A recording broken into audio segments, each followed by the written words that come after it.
So some reform implications for the social sciences. K-12 and its impact on the higher education disciplines. There is going to be an impact. Right now, some of the fields will be 3 years. Problem is, our technical panels are also packing. Diba? In this world, you have to give a lot of space and flexibility. In other words, this is the core. But we also want the next generation to be taught the same way we were taught. So we usually pack the demands and requirements with how we were taught. But maybe just the message is the next generation thinks differently from us. I mean, there are some of you in the next generation. Their minds and brains are wired differently. So when we were having one consultation, and I did not know the Australian who wanted to observe was a cognitive psychologist. When you were having dinner, he showed me, look at that next table. Somebody who cannot even walk, a baby who cannot even walk, was manipulating an iPad.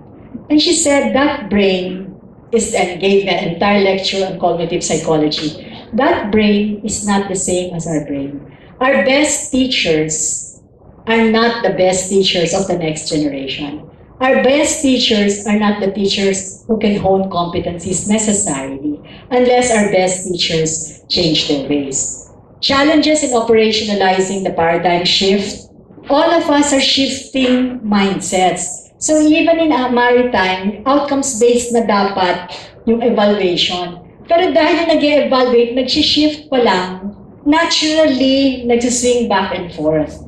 And naiintindihan naman yan ng mga auditors kasi naghirapan din daw silang mag-shift in their own countries. Except that ang tagal na.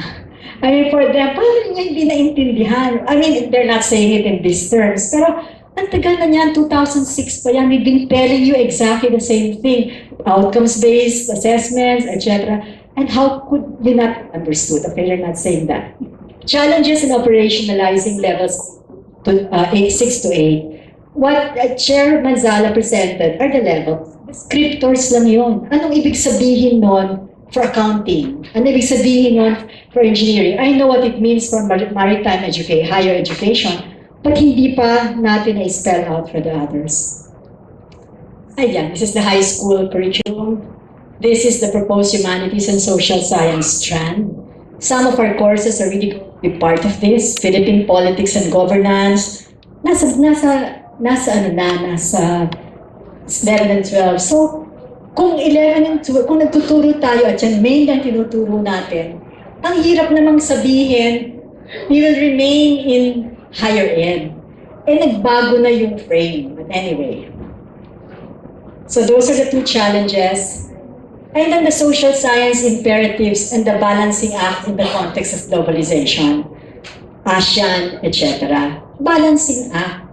Because the social scientists don't speak as one.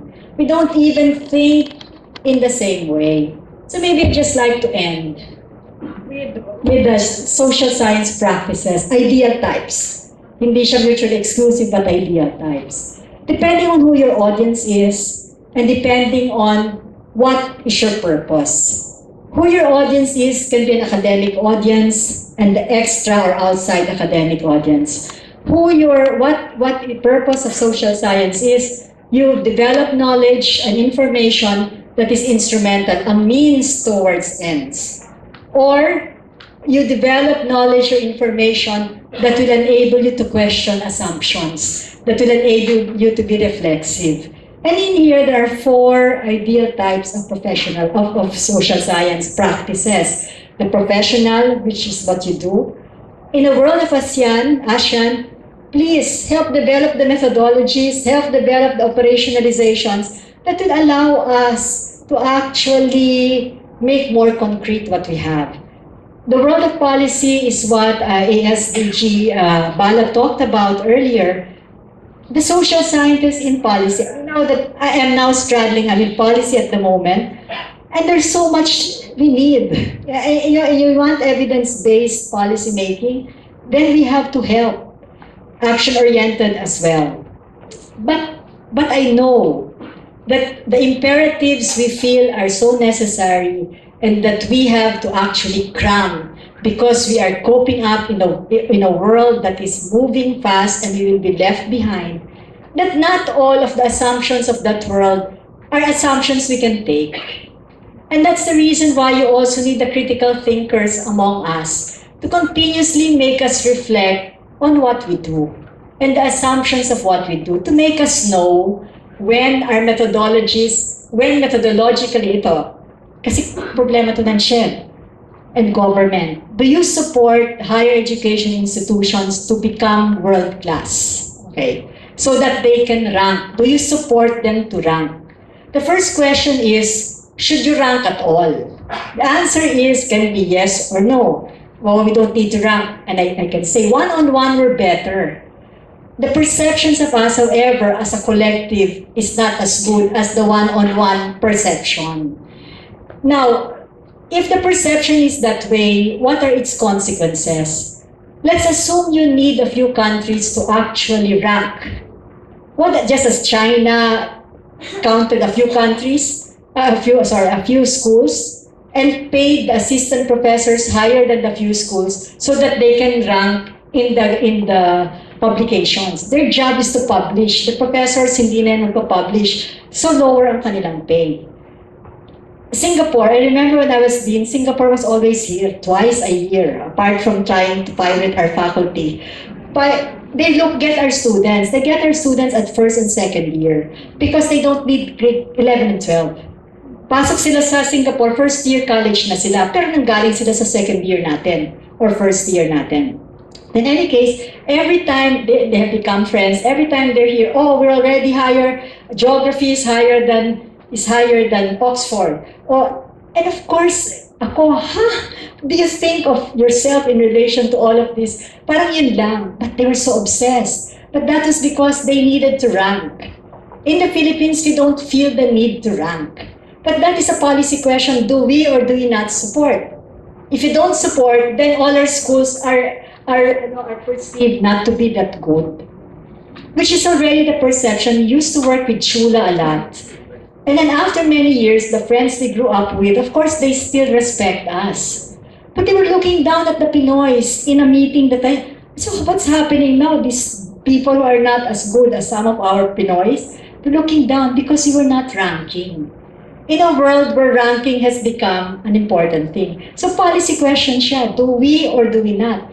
If we do, it's a radical restructuring of the schools. Lateral entry. Why do you think our colleagues have been pirated by universities outside, by the ASEAN universities? Because their publications will count in their schools and not here. So ganun ka-targeted. Ang problema, papasok ba tayo sa ganyang game? Diba?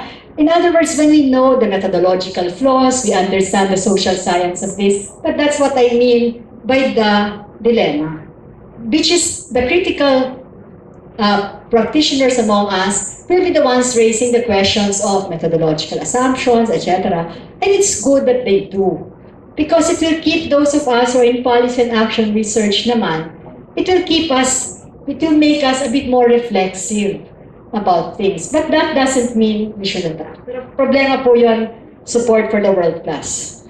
Well, what they call the world class. Because we don't know whether the ones that can rank are willing to make the same sacrifices that the other universities in ASEAN are making. When Vietnam says these are their top schools, mandated sila lahat to actually publish, etc. It becomes, but we are more skeptical kasi of practices that are, anyway. So in public, are reflexive, but they're the ones who write in the newspapers and clarify matters to help us think things through. And in the world of ASEAN, we need all of those practices. So I guess I'd like to end. Social sciences are important.